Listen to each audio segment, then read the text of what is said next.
آج کے انسان کی حقیقت ہے۔ اور اگر تم سوچ رہے ہو کہ تم اکیلے ہو تو نہیں، یہ ہر ایک کا حال ہے۔ لیکن فرق یہ ہے، کچھ لوگ ان پریشانیوں میں ڈوب جاتے ہیں اور کچھ لوگ اللہ کو یاد کرتے ہیں۔ اب میں تمہیں ایک قصہ سناتا ہوں، قرآن میں بیان کردہ۔ حضرت ایوب علیہ السلام، ایک نبی جنہیں اللہ نے سب کچھ دیا تھا، دولت، اولاد، صحت، عزت۔ لوگ کہتے تھے اللہ نے ایوب علیہ السلام کو سب کچھ دے رکھا ہے، لیکن پھر ایک دن سب کچھ چھن گیا۔ پہلے ان کے کھیت تباہ ہو گئے، پھر ان کے مویشی مر گئے، پھر ان کا محل گر گیا اور اس میں ان کی تمام اولاد شہید ہو گئی۔ تصور کرو ایک باپ کا دل، اور پھر سب سے بڑا امتحان، ان کے جسم پر ایک ایسی بیماری آ گئی جو دیکھنے میں ڈراؤنی تھی۔ زخم، ناسور، درد۔ لوگ ان سے دور بھاگنے لگے۔ شہر سے باہر کچرے کے ڈھیر پر تنہا چھوڑ دیا گیا۔ 18 سال اسی حال میں، نہ دولت، نہ صحت، نہ اولاد، نہ دوست، صرف درد۔ لیکن حضرت ایوب علیہ السلام نے کیا کیا؟ کیا انہوں نے شکایت کی؟ نہیں۔ کیا انہوں نے اللہ سے ناراضگی ظاہر کی؟ نہیں۔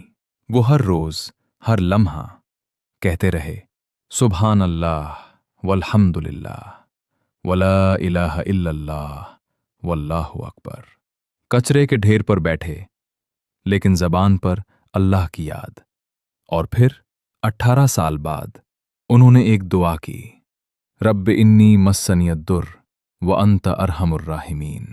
اے میرے رب، مجھے تکلیف پہنچی ہے اور تو سب سے زیادہ رحم کرنے والا ہے۔ دیکھو اس دعا میں کیا ہے، نہ شکایت ہے، نہ گلا، صرف اللہ کی رحمت پر بھروسہ۔ اور اللہ نے کیا کیا؟ ایک لمحے میں سب بدل دیا۔ زمین سے چشمہ پھوٹا، وہ پانی پیا، صحت واپس آ گئی۔ پھر اللہ نے انہیں پہلے سے زیادہ دولت دی، پہلے سے زیادہ اولاد دی۔ اب سوال یہ ہے، کیا تمہارے ساتھ بھی ایسا ہو سکتا ہے؟ ہاں، لیکن شرط ہے صبر اور اللہ کی یاد۔ حضرت ایوب علیہ السلام کے پاس سب کچھ چھن گیا تھا، لیکن ایک چیز نہیں چھنی، اللہ کی تسبیح، اور اسی نے انہیں بچایا۔ اب آتے ہیں تیسرے کلمے کے اندر چھپے رازوں کی طرف۔ پہلا لفظ سبحان اللہ، یعنی اللہ پاک ہے ہر عیب سے۔ جب تم یہ کہتے ہو تو تم اپنے گناہوں کا اعتراف کر رہے ہو۔ تم کہہ رہے ہو، یا اللہ تو کامل ہے، میں گنہگار ہوں، اور یہ عاجزی، یہ اللہ کو پسند ہے۔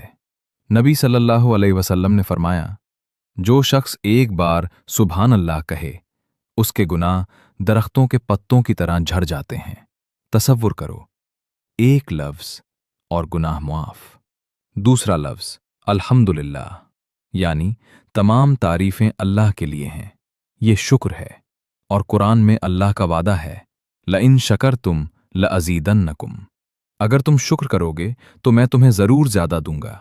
یہ اللہ کا وعدہ ہے، لیکن ہم شکر نہیں کرتے، ہم شکایت کرتے ہیں۔ ہمارے پاس گھر ہے، لیکن ہم کہتے ہیں چھوٹا ہے۔ ہمارے پاس کھانا ہے، لیکن ہم کہتے ہیں اچھا نہیں۔ ہمارے پاس آنکھیں ہیں، ہاتھ ہیں، پاؤں ہیں، لیکن ہم شکر نہیں کرتے، اور پھر حیران ہیں برکت کیوں نہیں۔ تیسرا لفظ لا الہ الا اللہ، یعنی اللہ کے سوا کوئی معبود نہیں۔ یہ توحید ہے، اور یہ تمہارے خوف کو ختم کرتا ہے، کیونکہ جب تم جان لیتے ہو کہ سب کچھ اللہ کے ہاتھ میں ہے تو پھر کسی اور سے کیوں ڈرو۔ نبی صلی اللہ علیہ وسلم نے فرمایا، اگر ساری مخلوق اکٹھی ہو کر تمہیں نفع پہنچانا چاہے تو وہی پہنچا سکتی ہے جو اللہ نے لکھ دیا ہے، یعنی سب کچھ اللہ کے ہاتھ میں ہے، تو پھر تم کس سے ڈر رہے؟ چوتھا لفظ اللہ اکبر، یعنی اللہ سب سے بڑا ہے۔ تمہارا مسئلہ چاہے کتنا بھی بڑا کیوں نہ ہو، اللہ اس سے بڑا ہے۔ تمہارا قرضہ چاہے کتنا بھی بڑھ جائے، اللہ اس سے بڑا ہے۔ تمہاری بیماری چاہے کتنی بھی خطرناک ہو، اللہ اس سے بڑا ہے۔ یہ پرسپیکٹو شفٹ ہے۔ جب تم اللہ کی عظمت کو سمجھ لیتے ہو تو مسائل چھوٹے لگنے لگتے ہیں۔ پانچواں لفظ لا حول ولا قوت الا باللہ، یعنی نہ کوئی طاقت ہے اور نہ قوت مگر اللہ کی۔ یہ عاجزی ہے، یہ سرنڈر ہے، اور یہی سکون کی کنجی ہے۔ جب تم مان لیتے ہو کہ میں کمزور ہوں، اللہ طاقتور ہے، تو بوجھ اتر جاتا ہے۔ کیونکہ اب تم جانتے ہو اللہ سنبھال لے گا۔ اب میں تمہیں بتاتا ہوں کیسے کرنا ہے۔ پہلا قدم، فجر کے بعد ایک جگہ بیٹھ جاؤ، فون بند کر دو اور 100 بار یہ کلمہ پڑھو، معنی کے ساتھ، دل سے۔ دوسرا قدم، جب بھی کوئی مشکل آئے فوری یہ کلمہ پڑھو، 11 بار، اور دیکھو دل میں کیسا سکون آتا ہے۔ تیسرا قدم، ہر رات سونے سے پہلے 3 چیزیں لکھو جن کے لیے تم اللہ کا شکر کرتے ہو۔ یہ گریٹیٹیوڈ جرنل ہے اور یہ تمہاری زندگی بدل دے گا۔ چوتھا قدم، کسی کو سکھاؤ، اپنے بچوں کو، بیوی کو، دوست کو۔ یہ صدقہ جاریہ بنے گا، اور ہر بار جب وہ پڑھیں گے تمہارے نامے میں نیکی لکھی جائے گی۔ اب میں تمہیں سائنس بتاتا ہوں۔ جب تم الحمدللہ کہتے ہو تو تمہارے دماغ میں ڈوپامین خارج ہوتا ہے، یہ خوشی کا ہارمون ہے۔ جب تم سبحان اللہ کہتے ہو تو کورٹیزول کم ہوتا ہے، یہ تناؤ کا ہارمون ہے۔ یعنی یہ صرف ایمان کی بات نہیں، یہ سائنس بھی ہے۔ تمہارا دماغ، تمہارا جسم، تمہاری روح سب بدل جاتے ہیں۔ اب آخری بات، تم سوچ رہے ہو کیا واقعی یہ ممکن ہے؟ کیا میری زندگی بھی بدل سکتی ہے؟ ہاں، لیکن شرط ہے، تمہیں شروع کرنا ہوگا، آج، ابھی۔ کل نہیں، کیونکہ کل کا کوئی وعدہ نہیں۔ اللہ تمہارا انتظار کر رہا ہے۔ حدیث قدسی میں اللہ فرماتے ہیں، اے ابن آدم، جب تک تو مجھے پکارتا رہے گا میں تیرے گناہ معاف کرتا رہوں گا۔